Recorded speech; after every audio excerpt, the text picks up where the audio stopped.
Hello and welcome to this edition of Pathcast. My name is Emilio Madrigal and I am in Atlanta, Georgia. I am joined today by Dr. Lissandra Voltaggio and Rifat Manan, who are both in Baltimore, Maryland. So now I'll just turn it over to Rifat.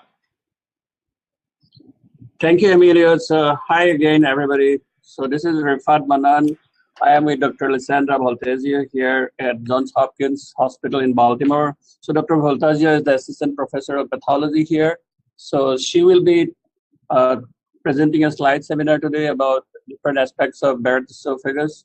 So hope you all will like it. And you can ask questions directly after each case. So whoever has joined through GoToMeeting, and also you can post your questions as comments on either YouTube or Facebook. So we will pass it over to Dr. Voltaggio. And of course, people in the audience can whoever are here are free to ask questions. So thank you so much. Thanks, All Dr. right. Well, thank you for joining us here live and also online. So this slide session is going to be a little bit on the basic side. So if you've been practicing for a while and are joining us from academic centers and faculty there or private practice, so you might find it a little bit on the basic side. It's geared more toward trainees. So just bear with me. Regardless, all are welcome. So we're going to start with the first case, and they will have the same history. 55-year-old male, esophageal biopsy. That's the same history for everyone. All right, so this is our first case. And I'm told there is a lag. So if I'm going too fast, please Rifat and Emilio remind me.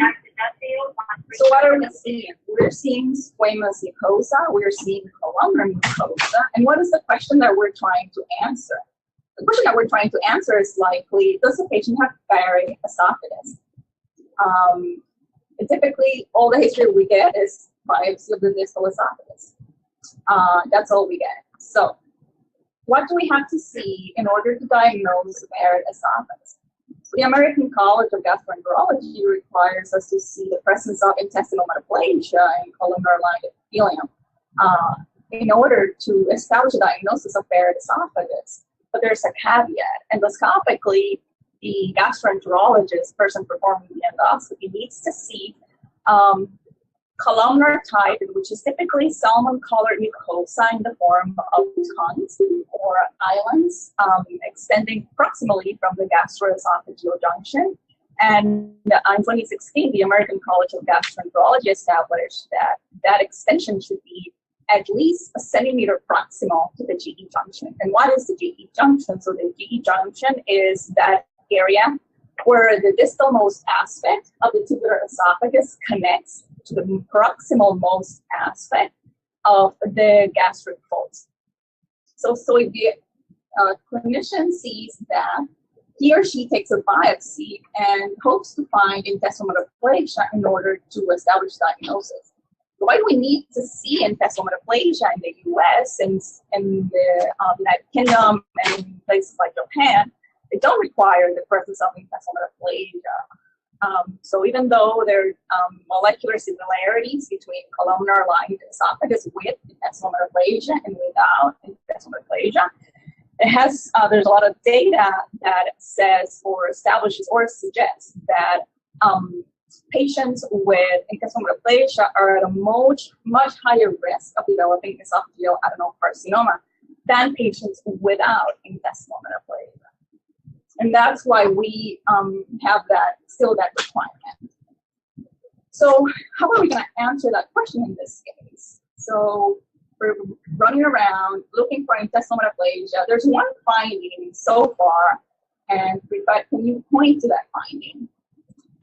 And it's right here, and it's the presence of pancreatic metaplasia. So you can see here very discrete, well-defined acinas of pancreatic acinar type cells. And that is a very common finding both in patients with Barrett and in patients without Barrett. And biopsies from the esophagus. It's either heterotopic or metaplastic, nobody knows for sure. In the esophagus, when we see it, we don't mention it, but it's very common now as an aside. When we see this finding in the stomach, we do mention it because it's highly associated with autoimmune metaplastic atrophic gastritis. So in the stomach, we mention it, mention the association. In the esophagus, we let it go. So we keep going, and what we see is squamous and columnar gastric type mucosa with some pyloric type glands, some dilated pyloric type glands, all benign, but no intestinal metaplasia. So what are you going to tell the clinician?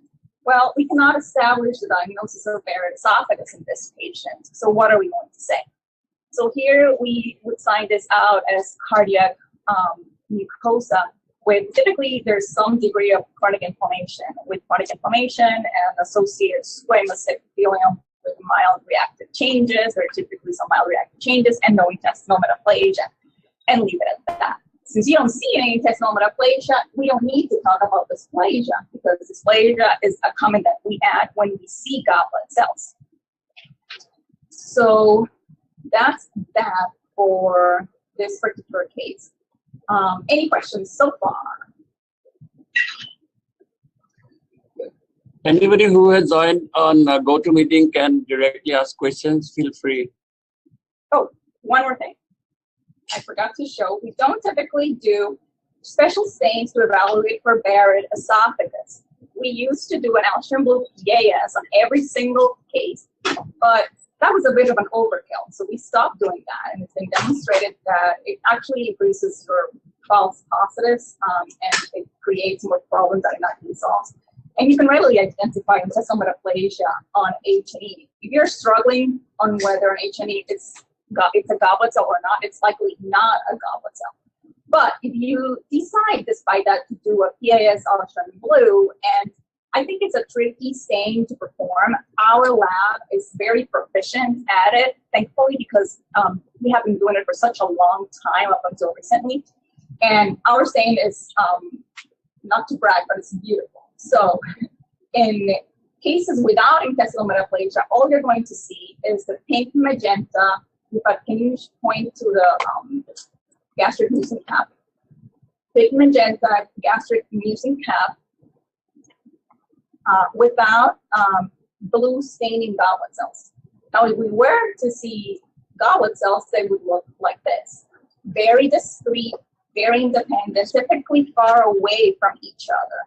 And this is what intestinal metaplasia looks like on your Alcian blue PAS. So acidic mucin blue, neutral type gastric mucin pink. Sometimes when you have reactive columnar epithelial cells, you can get some degree of blue, but you don't get this discrete blue intense staining. When you see a blush of blue, especially multiple cells plaster against one another, that's probably artifact. And again, not needed, but I'm showing this just for everyone to see what intestinal metaplasia and no intestinal metaplasia looks like. Okay. Next case. We don't have any questions, right? Is there any question? All right, so 56-year-old male distal esophageal biopsy. So first question, is there intestinal metaplasia? Is there Barrett esophagus? Readily on H&E, we can see discrete goblet cells, many of them. So we can say that there is intestinal metaplasia. Now, is there Barrett esophagus? If I know that this was taken more than a centimeter proximal to the GE junction, so salmon color mucosa, I can say there's Barrett esophagus. Most of the time, you don't know that. So you can still, what we do is we still call it Barrett esophagus, but we put a disclaimer that this diagnosis is based on the presence of salmon-colored mucosa that extends 1 centimeter or more proximal to the GE junction. So we put that disclaimer. Now that we've called it Barrett or that we've seen intestinal metaplasia, we need to answer the next question. Is there dysplasia? So the first thing we do is we look at lower magnification and look at the glands, look at the architecture. In a specimen that's negative for dysplasia, I want to see a lot of lamina propria in between the glands. And in this case, there is. The glands are very nicely separated from one another by a lot of lamina propria. Now, when we go at higher magnification, you want to look for epithelial surface maturation. There is always going to be some degree of atypia deep down in the glands. So you're going to see large nuclei with prominent nucleoli sometimes. You're going to see a bit of a high NC ratio compared to the glands at the cells at the surface, and that is normal. There are no nuclear irregularities at the surface. There's no mitotic activity at the surface. And one thing that we see is the presence of pore lines. And I'll explain what the pore lines are. Actually, I'll do it in the next case. So this one they don't show it. We don't see it that crisp. But here I don't see, I see good maturation, a lot of cytoplasm on top of the nuclei at the surface. The nuclei are I don't see any irregularities. And sometimes I use the trick, and it sometimes works, it sometimes doesn't. The nuclei respect each other, so I can insert my arrow in between the nuclei, and there is still some degree of space there. Can you point to that on the screen? So there is a lot of organization, and no piling up, no jumbling up, no loss of nuclear polarity, no hyperchromasia. So this was negative for dysplasia. Now, if they told you that this biopsy was from the gastroesophagus, oh, before we do that, okay, let's talk about Paneth cells. Paneth cells. So what do I do? I've been asked this question a few times. So what do I do if the only thing I see are Paneth cells on a biopsy taken for the evaluation of Barrett esophagus? So the answer is that the presence of just Paneth cells without intestinal metaplasia in the setting of Barrett esophagus in a patient being worked up for Barrett esophagus is extremely rare. And it does exist, but I don't think I've ever had a case. When I've seen Paneth cells, I've always been seeing an association with intestinal metaplasia. Having said that, there's no good answer for that theoretical situation if you encounter it. So I've asked some colleagues, and they would all say, okay, there's no data that addresses that. Maybe what I would do is do a couple of levels in the hopes that intestinal or goblet cells will pop up down in the levels. And they probably will. What if they don't? Well, the answer is unknown. I would not fault anyone for calling something Barrett just based on the presence of Paneth cells, but that's not what the guidelines say. The guidelines say you need goblet cells. I would probably sign it out descriptively and say that there are Paneth cells and say that there are no guidelines to address this and put the ball in the court of the clinician. Depending on his degree of suspicion for Barrett esophagus, he or she may decide to bring the patient sooner rather than later and maybe rebiopsy. It might be endometrial sampling. All right. So what if I told you this was from the GE junction and not from the distal esophagus? Well, then you don't know whether this is tubular esophagus or it's cardiac. So in that situation, you're probably okay saying this is columnar mucosa with intestinal metaplasia, and say that there's no dysplasia, and perhaps put in a note. What we do is put in a note and say that if this biopsy was taken from the tubular esophagus, it represents Barrett esophagus, provided that it was taken 1 or more centimeter proximal to the GE junction. And if the biopsy was taken from the cardiac side, this represents intestinal metaplasia of the gastric cardiac, and the patient does not have Barrett esophagus. So again, you put the ball in the court of the clinician. Okay, so here's another one.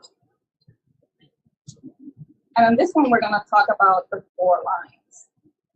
So the pore lines was a trick that Dr. Montgomery discovered after looking at many biopsies for a study that had either hybrid dysplasia or reactive changes. She found that cases that were truly reactive almost always had the presence of pore lines. And what are the pore lines?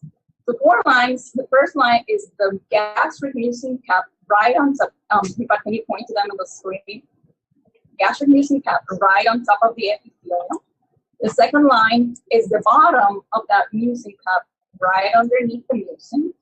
The third line is the cytoplasm right in the middle between the mucin and the nuclei. And the fourth line is the row of nuclei, basically located nuclei. And I find it a very helpful feature when I'm trying to decide whether something is reactive or not. Does it work every single time? Unfortunately not. Okay, so this is a case from a 56-year-old male, distal esophagus. Is there Barrett? Is there dysplasia? This was taken more than a centimeter proximal to the GE junction, so the answer is yes, the patient has Barrett. Now, is there dysplasia? At low power, I see plenty of lamina propria. The glands are nicely separated by abundant lamina propria, and I see good surface maturation. I don't see any hyperchromasia, except maybe at the base of the glands, which is normal there, and then maybe right here. I'm sorry, I need to leave the slide a little bit in one particular place. I keep forgetting about that. But then when you look at the surface, there's no hyperchromation. The chromatin is open.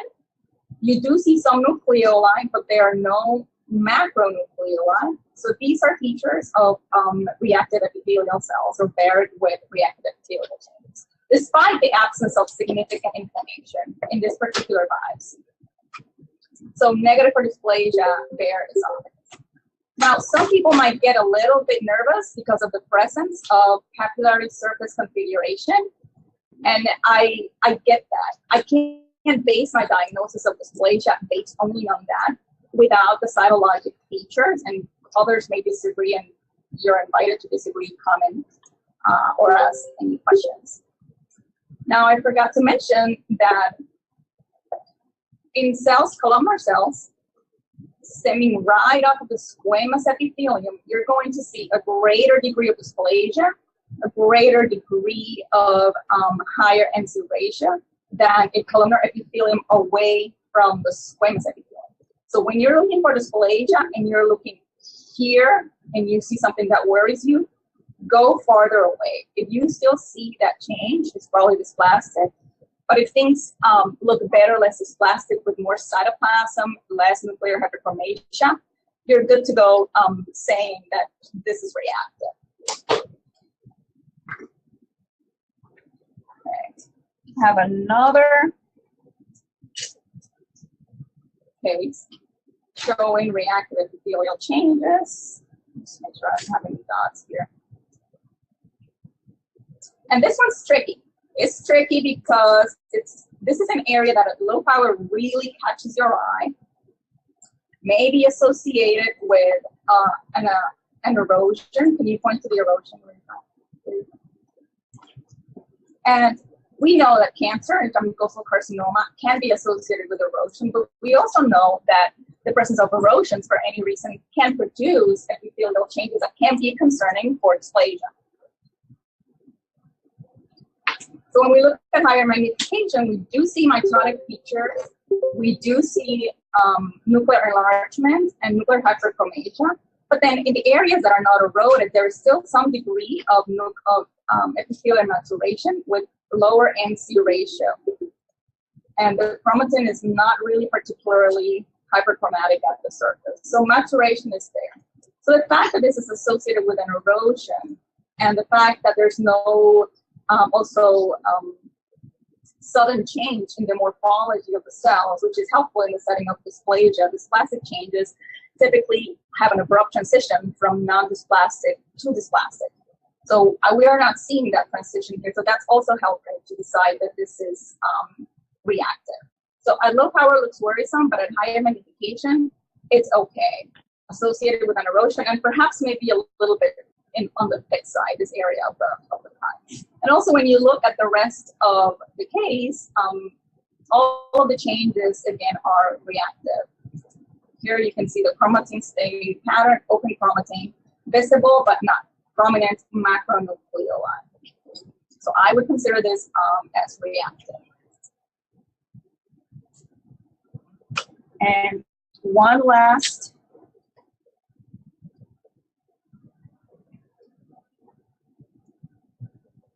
case showing reactive epithelial changes.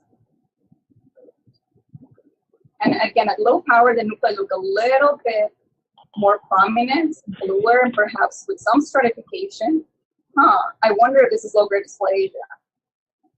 If you look at higher magnification, you can still make out the presence of the four lines. The fact that there are lots of goblet cells is also helpful because typically in the setting of dysplasia, you get fewer goblet cells. And when you look at the chromatin pattern, it's still open, nice, delicate chromatin with prominent nucleoli, though no macronucleoli. The other thing you see is associated pus, neutrophils, inside of the epithelial cells, which also allows for a greater degree of atypia while still being able to call it reactive.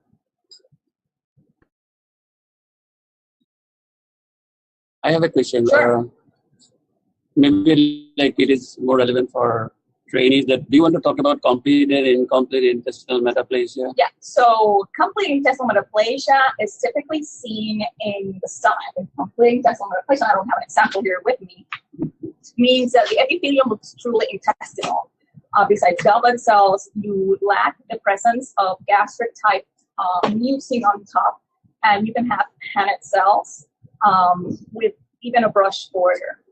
In the esophagus, typically you get incomplete intestinal metaplasia with no brush border and intervening gastric type mucin in between the goblet cells. It's believed that incomplete intestinal metaplasia poses a greater risk of developing a neoplasia than complete. We typically don't address it or don't specify this differentiation in our reports, but will if the clinician has a particular interest in that, and we have done it in the past. But I don't think there's a lot of people who are in the habit of specifying whether something's complete or incomplete. Okay. All right. So next case. So 54-year-old male, distal esophageal bias. So first question, is there Barrett? Is there intestinal metaplasia? The answer is yes. You don't need is option blue to say that. Now, is there dysplasia? From low magnification, we can see that there are some areas that really catch your eye. Architecture-wise, here you can see that there is less lamina propria or less degree of lamina propria in between the glands than in the prior examples. So the glands are a little bit more piled up. The nuclei are a little bit on the more hyperchromatic side. And if you compare the nuclei at the surface with the nuclei at the bottom, there's not a whole lot of difference there. They look the same. This is a little bit tricky because there's still a good degree of cytoplasm on top of the cells, but this degree of hyperchromation and piling up to me is beyond what I would expect in the setting of reactive, even though I can see maybe some nucleoli here and there. Also, the four lines in some areas have been blurred. And there's another area that also shows the changes rather nicely. So a little bit of piling up down here of the glands with less lamina propria than expected. Another finding that I find useful, it's not really in textbooks, but I don't like to see a lot of apoptotic activity in the setting of reactive changes. If I see a lot of it, I think long and hard whether the changes are reactive or not. Because I see apoptosis more frequently in association with dysplasia than with reactive epithelial changes. So again, the nuclei, there's no maturation, and they look the same on top as they look on the bottom. The four lines here also have been blurred, but what don't I see? I don't see lots of nuclear polarity. So I would leave this as low-grade dysplasia. If I saw lots of nuclear polarity, then I would be thinking about high-grade dysplasia. So if you're thinking about low-grade dysplasia, but you see lots of nuclear polarity, back up. You should be thinking about high-grade dysplasia instead. So this example was signed out as low-grade dysplasia in the setting of Barrett esophagus.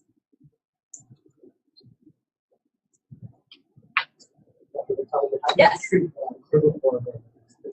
So that's a good question. And that's coming with high-grade dysplasia. And when you do see it, you wonder about the possibility of an unsampled intramucosal carcinoma. And there are a few features that if you see, you can raise that possibility. So one is preforming. The other one is dilated glands with either nuclear debris or neutrophils inside of the glands. Also, if you see an erosion in the setting of, or an ulceration in the setting of true high-grade dysplasia, you can raise that possibility as well. So you can sign out the cases as high-grade dysplasia cannot exclude intramucosal carcinoma, or some findings are suggested or raise the possibility of intramucosal carcinoma. So, excellent question. All right. So I showed low grade. Now let's show a different one. So 56-year-old male, distal esophageal biopsy. Okay, not all cases read the book, unfortunately. So some cases go with the fairy tale, and some cases are just the ugly truth. So this is one of the ones that don't read. This one did not read the book in the sense of architectural distortion. So here I see a lot of lamina propria in between the glands. So this is not dysplastic, right? I look at higher magnification. Number one, I have my goblet cells. When their cytologic changes are beyond, are good, are beyond what you would expect for reactive, even if you don't have architectural distortion, you can feel comfortable calling high-grade dysplasia or dysplasia. So in this particular example, we see a lot of hyperchromatic, huge nuclei with what? There is loss of nuclear polarity. So loss of nuclear polarity means that the long axis of the nucleus is no longer perpendicular to the basement membrane. Now some nuclei are going to be perpendicular, but some nuclei are going to be parallel. So that's loss of nuclear polarity, and that's a feature of high-grade dysplasia. Some nuclei are going to attain large sizes and also rounded configurations. Irregular nuclear membranes also are a feature of both high-grade and low-grade. In this example, the loss of nuclear polarity, despite the absence of significant architectural abnormalities, to me, is enough to justify a diagnosis of high-grade dysplasia, even though the surface here is relatively more mature compared to the bottoms. But look at the absence of the four lines here have been blurred as well. If you keep looking, you'll find the same findings all along in all the fragments. I mean, look at monster cells like this, should not be seen in low-grade dysplasia or in reactive changes.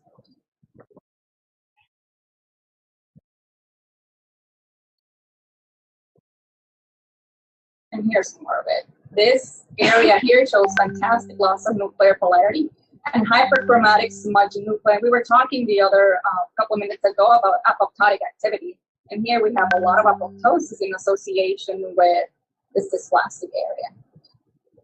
So this was signed out as high-grade dysplasia. Any questions again? So feel free. You're welcome. Those who are on the go-to meeting. Okay, thanks. So, again, some cases do not read the book. By architecture, this might be dysplastic actually because the glands are a little bit piled up, but I see from low power relative maturation from the top, from bottom to top.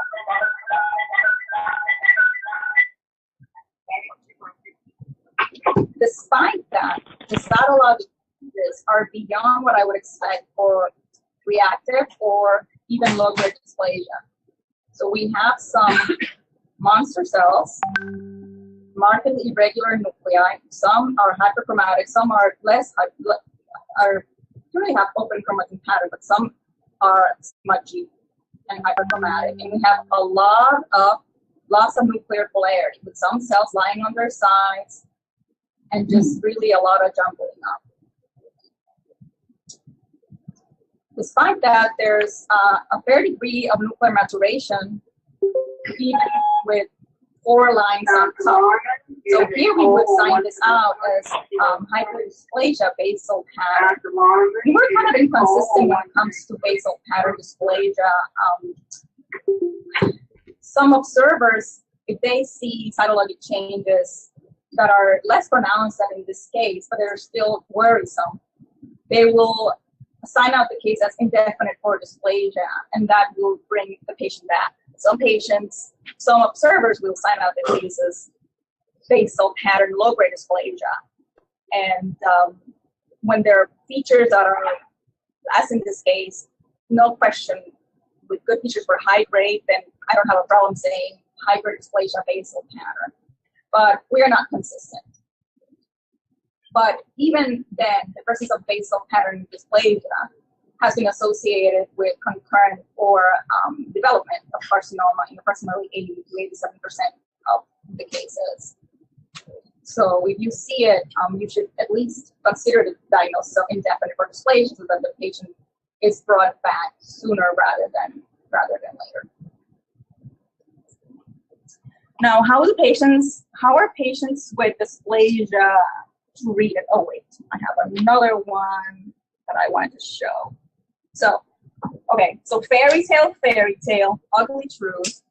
This is a case where there was between observers certain disagreement. We know that interobserver reproducibility in the setting of the esophagus is fairly good at the extremes with negative for dysplasia and hyperdysplasia / intramucosal carcinoma, but it's less so in the setting of low-grade dysplasia and indefinite for dysplasia. Now, some cases that end up being signed out as hyperdysplasia, I've seen cases where, like this one, observers cannot agree. One observer thought, this is probably all reactive. The chromatin is, the slide is a little bit thick. There's this shattering artifact, and this may all be just, artifactual. Plus, there's a lot of intraepithelial neutrophils, a lot of pus. This could be reactive. Another observer thought this was high-grade dysplasia, but couldn't really call it, and that's why it was shown. So let's get a P53, let's get a let's just put that to rest value reactive. So we did that. Our record was less helpful than I expected. In our hands that day, the lab was not having a fantastic day. And the chromatin pattern is kind of open, but the nuclei looked horrific. This looks like almost like a butt, maybe a brain, a brain. Let's say a brain. So nuclear irregularities, prominent nucleoli, which are getting close to macronucleoli. So not the smudgy hyperchromatic nuclei that I've been talking about that dysplastic cases are supposed to have. I mean, what's the deal with this? So, what did the P53 stain show? So, I remember last year Dr. Robert Riddell said he was a closet P53 user at the USAP, and that's exactly how I feel with the P53. I'm kind of embarrassed to order it sometimes, but sometimes it really makes me feel better and gets me out of jams. So examples like this are the ones that make me a closet also P53. So this turned out to be high-grade dysplasia, and it's supported by good P53 immunoreactivity. All right. So now, how are patients with low-grade dysplasia and high-grade dysplasia / intramucosal carcinoma treated these days? In the old days, the diagnosis of high-grade dysplasia would buy you one subject. Diagnosis of low-grade would buy you perhaps more follow-up. Nowadays, they're both treated similarly with predominantly ablative treatments like radio frequency ablation.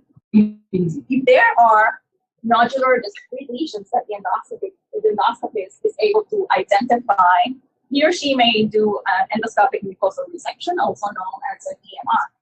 And you end up getting a little chunk of esophagus that you need to know how to treat in order to be able to get the information that the clinician, the gastroenterologist needs. So it's important to train your gastroenterologist to, in the endoscopy suite, really try to pin this down to a quart surface and pin them flat and float them upside down informally.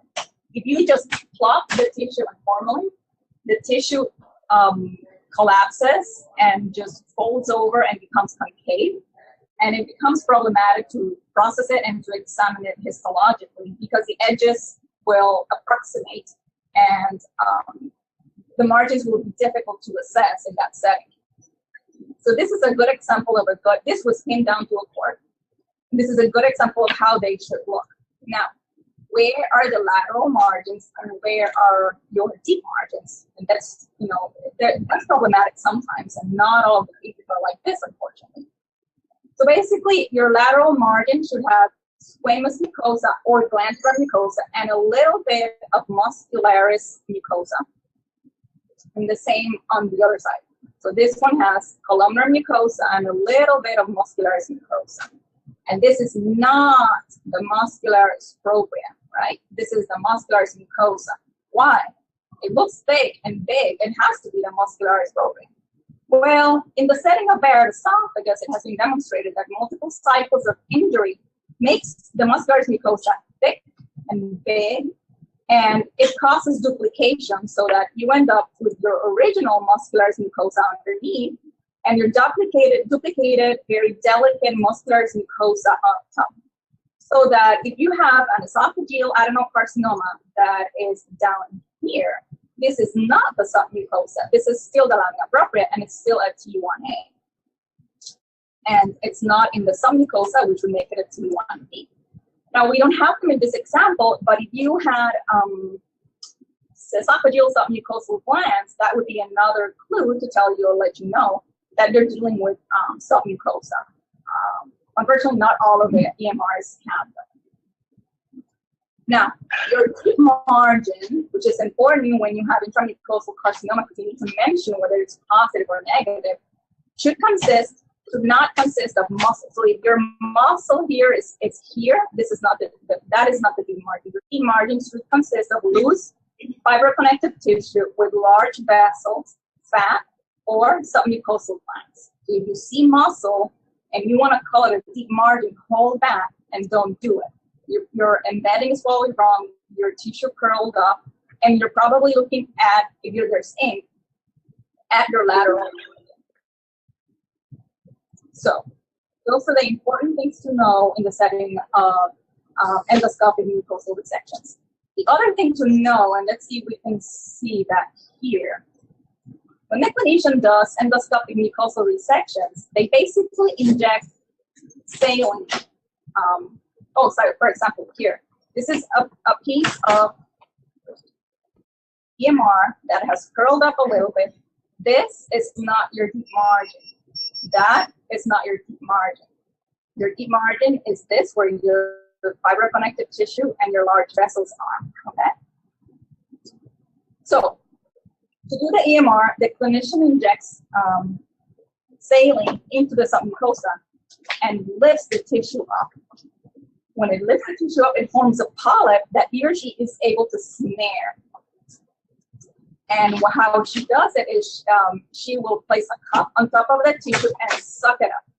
But when you suck up the tissue, the surface may get injured. And I think we can see it better on the following one. So it's the same case. This following. Yeah, here, this is perfect. So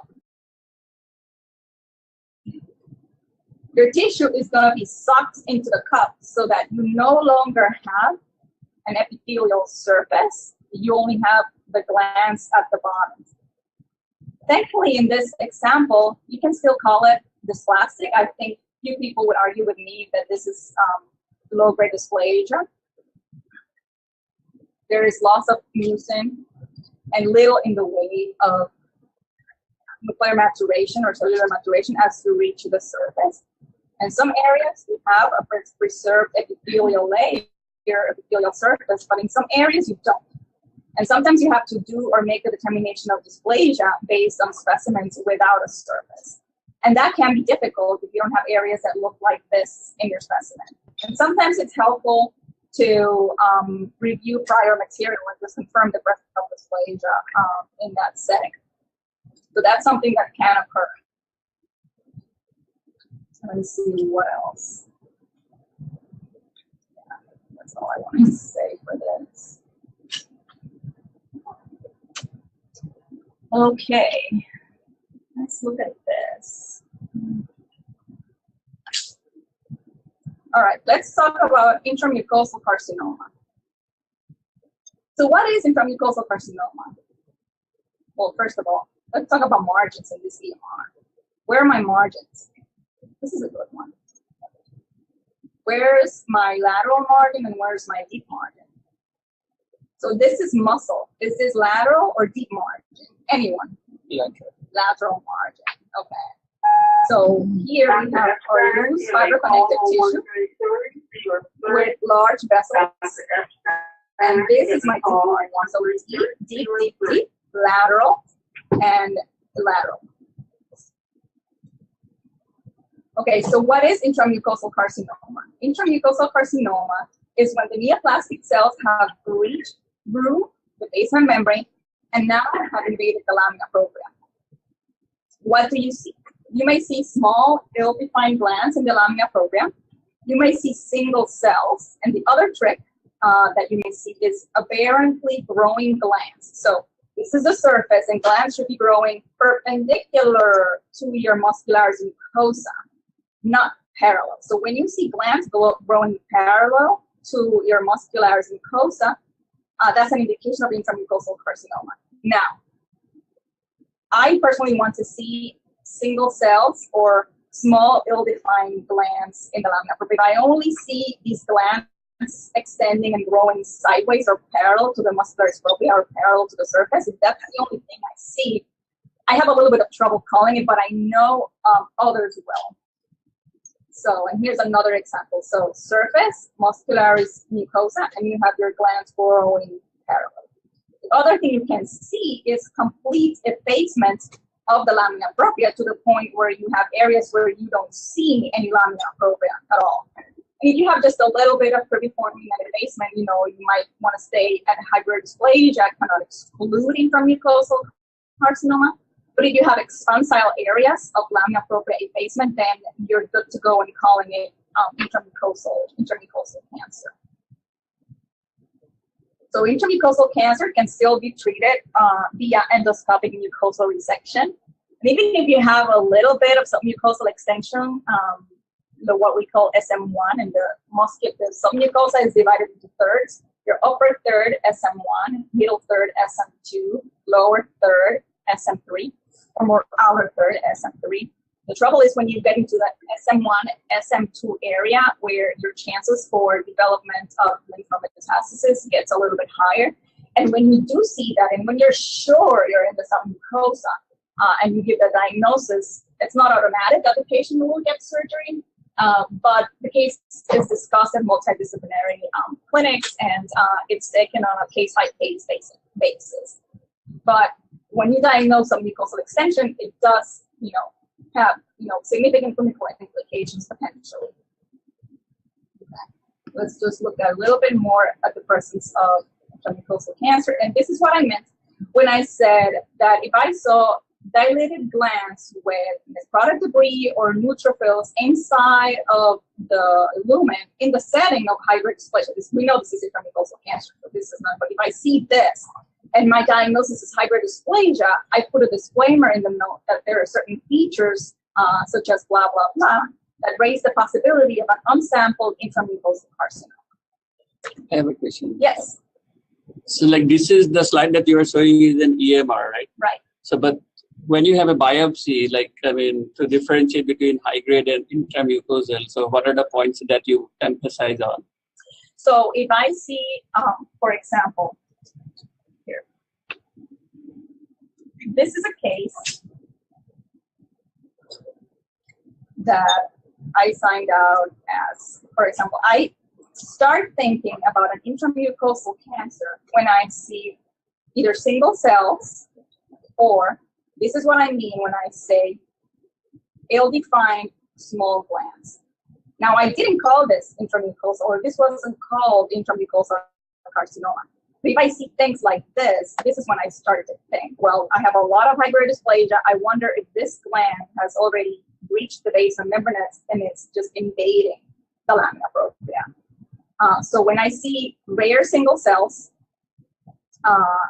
or small ill-defined glands in the lamina propria, I say hyperdysplasia cannot exclude intramucosal carcinoma. If I only see glands growing sideways, but and that's typically a finding in EMRs. That's not something that you'll be able to assess in the in biopsies. So the EMR is already done when you see good, well-developed glands growing sideways in parallel to the surface. And the other thing that is here that made me think, I wonder if there is intramucosal carcinoma that is unsampled, is like Lies mentioned earlier, the presence of maybe some cribriforming. So cribriforming, rare cribriforming, and rare ill-defined gland in the lamina propria. Could this be intramucosal carcinoma?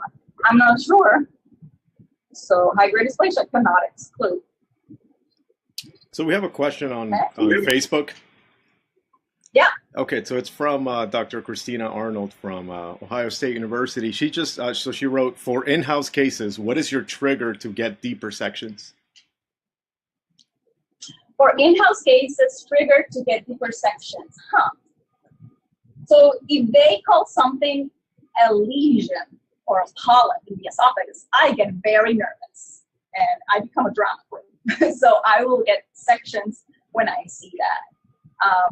If I saw, like we mentioned earlier, a single Paneth cell, which can happen, but it's very, very rare.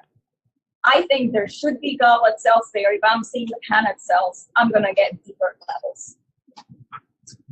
If I see cribriforming or something that looks like it should be or could be intramucosal cancer, I honestly don't get the levels because, especially if there's hyperdysplasia, the patient needs something else. If there's a nodule there, the patient needs, ablation already. So me getting the levels is not going to add anything to the diagnosis. So basically, if they call something a lesion and I'm not seeing much of anything, just maybe goblet cells, I just want to make sure that there's nothing hiding in the block that I haven't diagnosed. Thank you, Christina, for your question.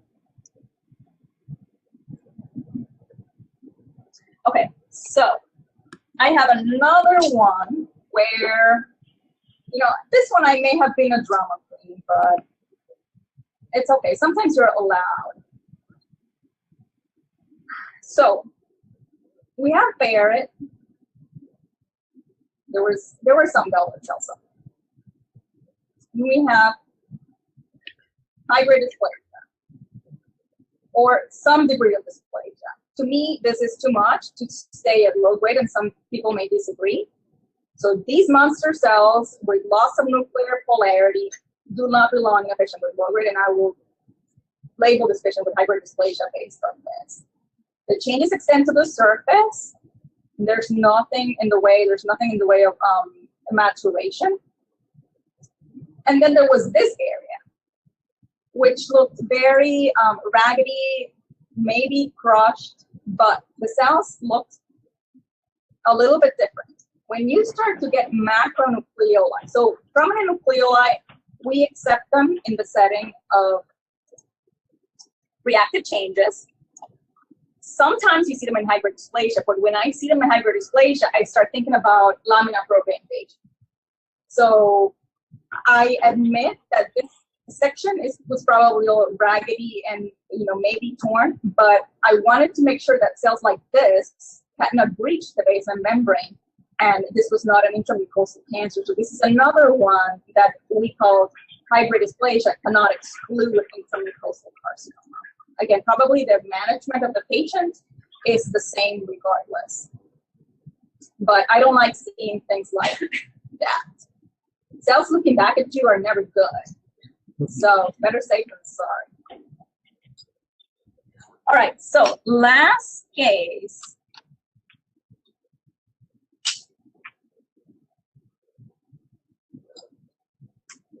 All right, I won't give the complete history, but I'll just show it and see what people think. Maybe get a vote.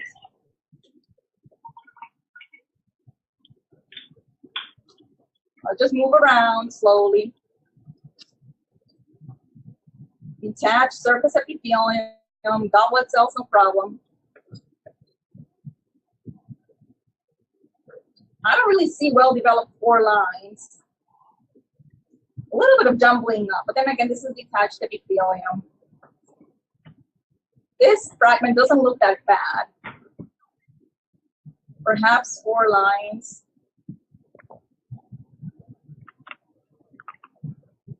A little bit of atypia, but again, this is detached epithelium. I don't like things like that. Large irregular nuclei. But it's detached.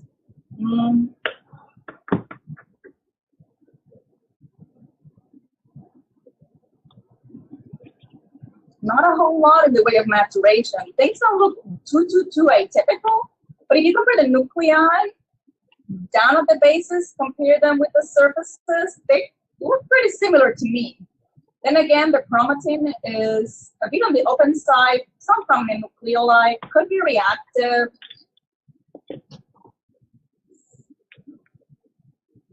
And then I have an area like that. I'm worried about the hyperchromasia. There might even be some degree of loss of nuclear polarity, but there's an erosion and the tissue is probably crushed. So you may get different answers from different people in this case.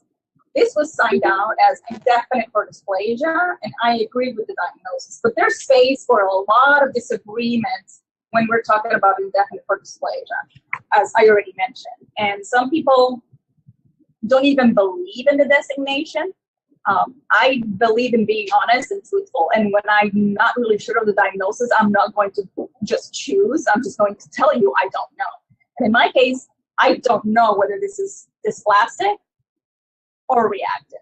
And again, everybody's entitled to their own opinion. The complete story in this case is that this was one biopsy of 5 or 6 biopsy series in a patient with established good high-grade dysplasia in other parts. So you can imagine you're already on that high-grade dysplasia boat, and you could go, perhaps your inclination is to call it high-grade, but if you didn't have that high-grade dysplasia in other parts, would you pull the trigger based on this? I don't know. So this was an example of something called indefinite for dysplasia. So what is the threshold for IFD? There's no threshold for IFD. IFD is in the eye of the beer holder. That's the threshold. That's the threshold. Not beholder, just beer. No, beer holder.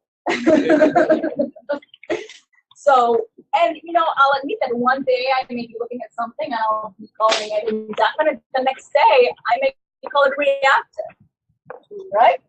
So there's a lot of intra and inter-observer variability, and that just comes with the territory. So, nobody has all the answers, and as long as you're honest when you don't know, I think that serves the patient better than just pulling triggers that you're not really sure about. What time is it? It's almost 12:55. Oh wow, that was great. Yeah. Any questions, burning suggestions? So we're planning on doing these sessions every maybe 2 months, and we may be planning one in Spanish. Yeah. So stay tuned for those Spanish speakers across the globe. Thank you for joining us live and online. Any questions, please feel free. Anyone who is in the meeting, through GoToMeeting. Anybody from New York, Mount Sinai, do you have any questions? You guys there? I think they went to lunch. And anyone from India? I saw Nandita joining. Are you there? So, so I have a question. Like, what's it called? So I think you talked about the presence of or the requirement of goblet cells for the initial diagnosis, right? Right. You mentioned about it, right? And then it is different in some other parts of the world, right? Like maybe in Japan, they don't need the goblet cells, right? Or maybe in some European countries, right? Right. So, and what is that distance, like that recent guideline you mentioned, right? Like that in the tubular esophagus, that what should be the distance from that junction, that when you will call it, right? So it's 1 centimeter. So 1 centimeter or more proximal to the G junction is that salmon color mucosa should extend for the gastroenterologist to even biopsy it. If your salmon color mucosa, or if it's less than 1 centimeter, or if it's just an irregular Z line, the gastroenterologist is not supposed to biopsy it. But we do see that they're still biopsying it because we're still getting those biopsies. The thinking is that these patients with a short, like less than 1 centimeter extension or irregular Z line are not at increased risk of development of carcinoma, at least during the first 5 years, according to a paper that came out either this year or last year in gastroenterology. Long term, we don't know. So there is right now nothing called short segment Barrett, right? No, there is. Okay. So All right. thank you so much, No, Dr. thank you. Voltaggio. Thanks for this great session. And as you mentioned, so we will be having more, and Dr. Montgomery will also have sessions. So I would hand over to Emilio now. Thanks again. Thank you. Thanks everybody for joining me. So Emilio, please, Emilio. Okay, so thank you again for joining us today, Dr. Voltaggio, and we hope you enjoyed this session. The video for this session will be available for viewing and downloading from our Facebook, YouTube, and iTunes podcast pages. And so please check our Twitter and Facebook feeds for information on our upcoming broadcasts. And we hope you have a good day. Take care. Thank Thanks, you. everyone.